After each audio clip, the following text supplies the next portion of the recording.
Pull up a chair, the table is set. I'm Misti Green, and you're listening to the I Lead Misti Blue Podcast, where strategy meets soul and faith finds its voice. This episode is called The Difference Between Accepting It and Understanding It, a reflection on finding courage for what you can't comprehend. Let's start here. Have you ever laid awake at night, replaying the same moment, the conversation, the text, the goodbye, trying to find the one line that would make it all make sense? We do that, don't we? We dissect, we decode. We want the why because we think understanding will make the ache hurt less. But here's what I've learned. Sometimes peace doesn't come from understanding why, it comes from releasing the need to.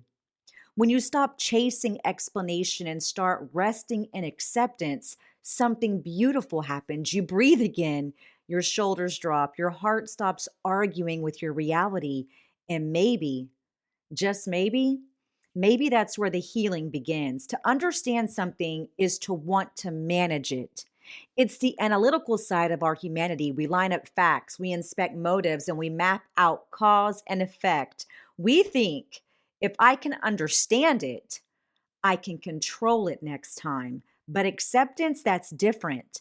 See, acceptance says, I may never know why this happened, but I trust that it happened for a reason and I don't have to carry it. And that's hard, especially for people like us, the fixers, the menders, and the meaning makers. We're used to problem solving our pain, but some moments can't be solved. They can only be surrendered. I get it because that's me too. There was a season when I refused to move until I'd run the full post-mortem. Who said what, why they did it, what I could have done differently, or what I should have done differently. It was like I lived in a courtroom of my own making, cross-examining every interaction, but all that analyzing didn't bring peace. It only postponed it, and it provided a true layer of exhaustion. I was confusing clarity with closure, and the two, they are not the same. Clarity explains the how. Closure releases the hold. The night I realized that, I remember whispering, God, I don't understand this, but I'm tired of carrying it. And that whisper, that single sentence, was the start of my peace. Acceptance takes courage, but even more, it requires faith. Faith that the outcome was exactly what it needed to be. Faith that what fell apart might actually be what set you free. Faith that even pain can be purposeful. When you can't trace the reason, you can still trust the result. Sometimes the job ended because your purpose outgrew the position. And sometimes the friendship faded because the next version of you required a different circle. Sometimes the relationship broke, not because love failed, but because alignment did. Acceptance doesn't erase the hurt. It just refuses to let the hurt dictate your future peace. So when everything in you wants to rewind, wants to pause, take a breath and remind yourself, I don't need to understand it, to outgrow it, and to release it. There's a strange restraint in constantly seeking understanding. You end up standing at the intersection of what if and why me.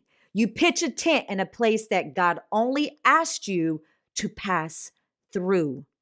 Every single time you loop it, the text, the silence, the betrayal, you are re-injuring yourself with information that cannot add to your healing. It can only subtract from it. When you require understanding, you trade movement for analysis.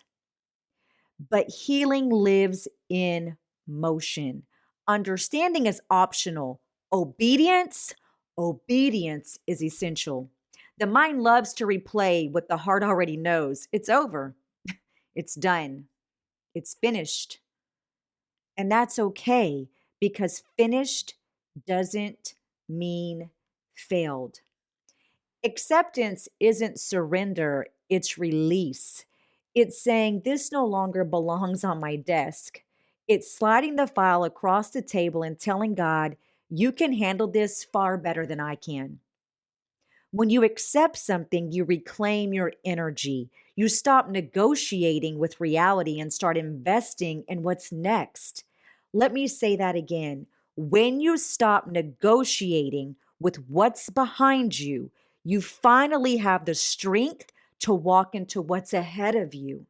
Acceptance is courage in the quiet form, the bravery of stillness, because peace doesn't always roar. Sometimes it just exhales. So, how do you actually live this out when your heart still craves the answers? You have to name the loss. Call it what it is, the friendship, the opportunity, the season. What you won't name, you cannot release. Find the lesson, not the logic. Logic keeps you stuck in analysis, which is eventually paralysis. Lessons move you into growth. Release control through faith. Pray this: God, even if I never understand it, help me to trust you with it. Let this time do its holy work, because distance isn't detachment. Sometimes it's divine therapy. If you're a mender, the one who wants to patch every hole and close every loop, close every tab, I see you. Your heart is gold, but your peace is sacred. You can love people deeply and still let them go gracefully. You can forgive without inviting back. Not everything broken is yours to repair. Some things are lessons, not projects. Some people are assignments, not forever. And some seasons close without your signature of approval, and that is still completion. Courage looks like blessing what's behind you while still believing in what's ahead. Acceptance isn't weakness, it's wisdom. It's emotional maturity wearing the armor of faith. When you stop asking, why did this happen to me? And start declaring, maybe it happened for me. That's when you move from surviving to evolving. You stop becoming the victim of what you can't explain, and you become the student of what God's been teaching all along. Acceptance is the bridge between heartbreak and healing. It's where you stop reaching backward and start walking forward, lighter, unburdened, and whole. There's courage in letting go of what your mind demands to understand. It takes bravery to stand in mystery and still believe in mercy. Because faith isn't built on explanations, it's built on trust. Maybe you're standing in something right now that makes absolutely no sense. A closed door, a person who walked away, a dream that dissolved before it ever took form. I want you to hear me. You don't have to understand it to be at peace with it. You just have to trust that the author of your story has not stopped writing. If there's something heavy sitting on your heart right now, something you keep turning over, trying to decode, maybe this is your permission to stop. Stop replaying it. Stop revisiting it. Stop reliving it.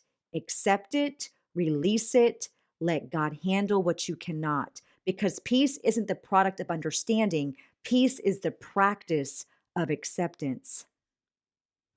I'm Misti Green, and this is the I Lead Misti Blue Podcast.